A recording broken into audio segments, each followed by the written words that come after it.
Wolverhampton is a town with a long history. The original name, Tune, dates back to Saxon times and meant the high settlement. When the Lady Wulfruna decided to grant lands to the town's monastery, St. Mary's, the name changed to Wulfruna's Tune, which in turn evolved over the years into Wolverhampton. The church that she endowed 1,000 years ago later became St. Peter's. St. Peter's Church and the surrounding area are the focus of the modern town and feature strongly in the collection of films on this video. Wolverhampton's early wealth came from the wool trade, and later various trades connected to metalworking were established, including lock and key making, ironworking and the enamelling and japanning trades. Coal mining was also an important industry on the eastern side of the borough. By the end of the 19th century, the skills learned from these trades led to the town being one of the first to establish the manufacture of bicycles and all types of motor vehicles. This trade has disappeared from the town since the Second World War, along with much of the heavy engineering.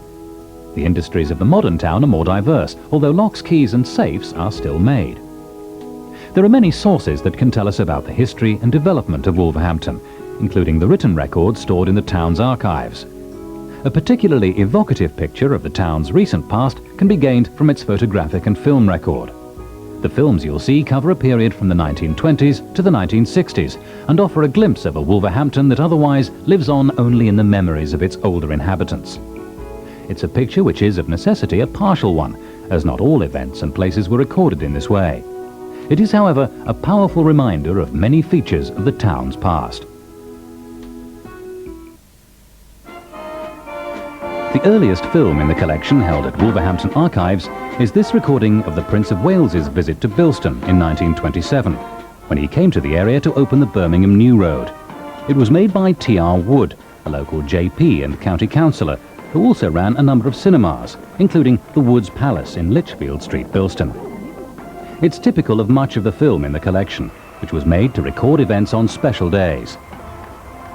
They show how such events were celebrated, and also, incidentally, generally give fascinating glimpses of the area, although in this case it's difficult to pick out which part of Bilston is featured.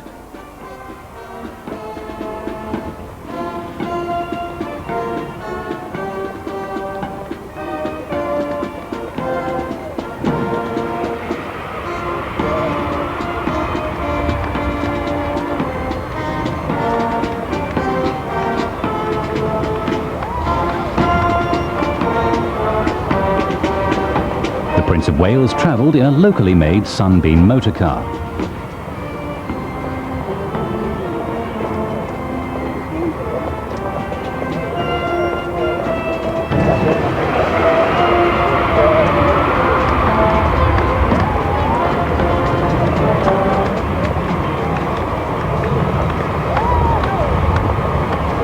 Maps, such as this one made in 1750 by Isaac Taylor, also show how the town has developed, and demonstrate that, although there's been much change, many features of the modern town were already present.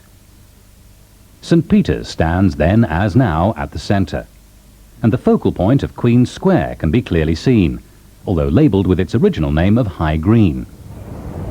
The film Rationalising City Transport was made by Osmond Wildsmith, the town's transport chief, in the late 1920s, shortly after trolleybuses had replaced the trams.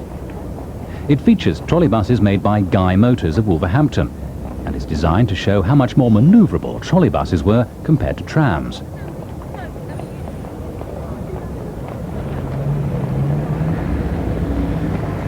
These opening shots were filmed in Victoria Street from outside Beattie's, looking towards Queen's Square. In the background is the Hippodrome Theatre, which was closed in 1956 following a fire and demolished a few years later. We're now in Queen's Square, looking towards Lichfield Street. Most of the buildings in this shot are still there.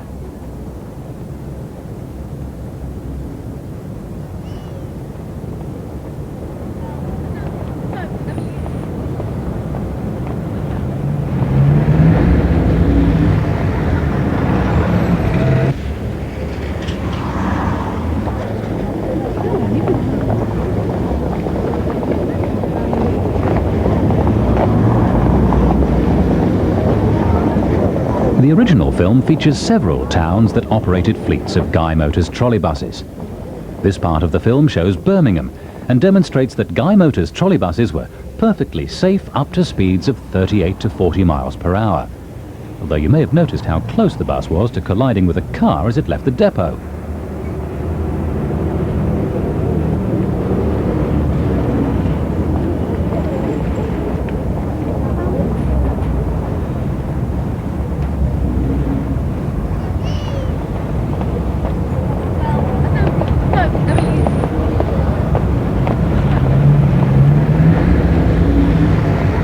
This section of film also shows a common sight on trolleybus routes, where the bus has come to a halt and the conductor is using a pole to reconnect the bus to the overhead wires.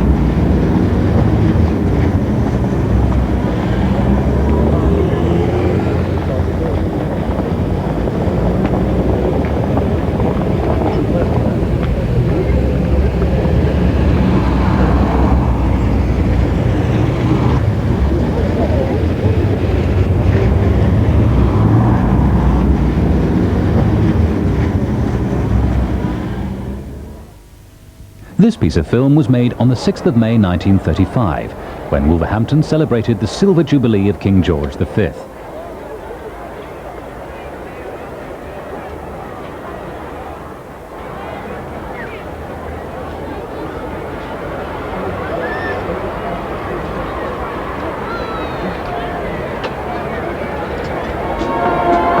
The whole town seems to have turned out to enjoy festivities, which began with a procession of local dignitaries from the town hall to St. Peter's, where they attended a service. Enormous crowds gathered in the market square.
The next event shown is a march past in front of the town hall.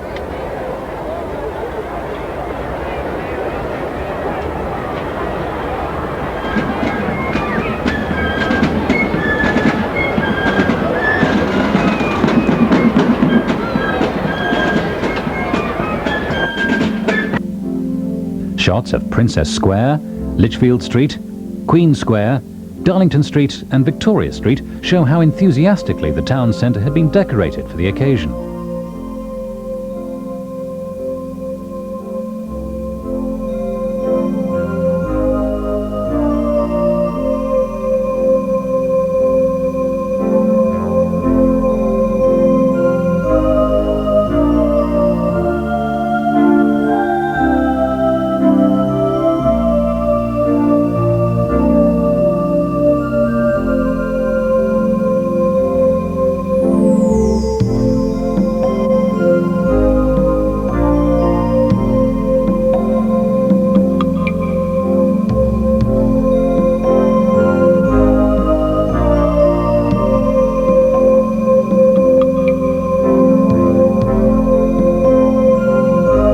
production of The Pied Piper took place at the Molyneux, home of Wolverhampton Wanderers Football Club, watched by a large crowd. In the background can be seen the Molyneux Street stand and the open terraces of the South Bank.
Vast crowds assembled later on at the Molyneux to watch a display by pupils from the intermediate school.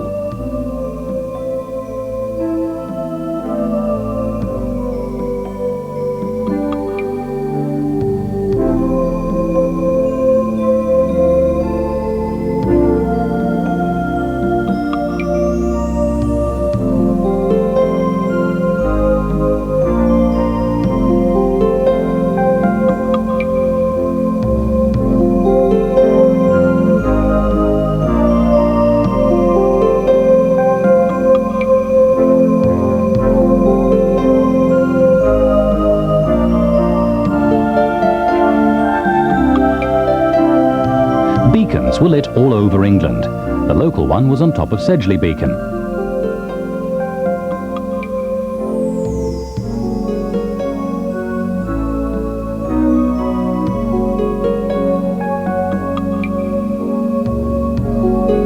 A firework display took place in West Park, and in the town itself, people were able to admire the illuminations and the floodlighting of St. Peter's.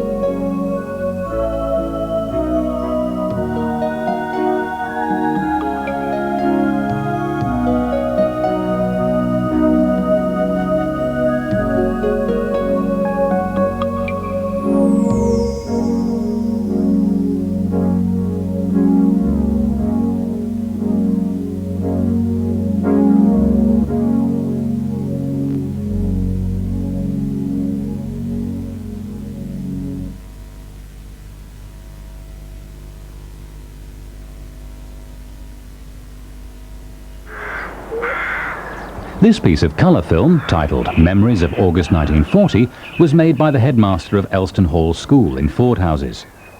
In that year, school summer holidays were cancelled all over the Midlands to enable parents to continue with war work. And in schools like Elston Hall, the pupils were engaged in special activities. The influence of the Second World War can be seen in the gas masks being carried into school by the staff and pupils, the horse-drawn vehicles on the Stafford Road beyond the gates, and the air raid drill at the end of the film.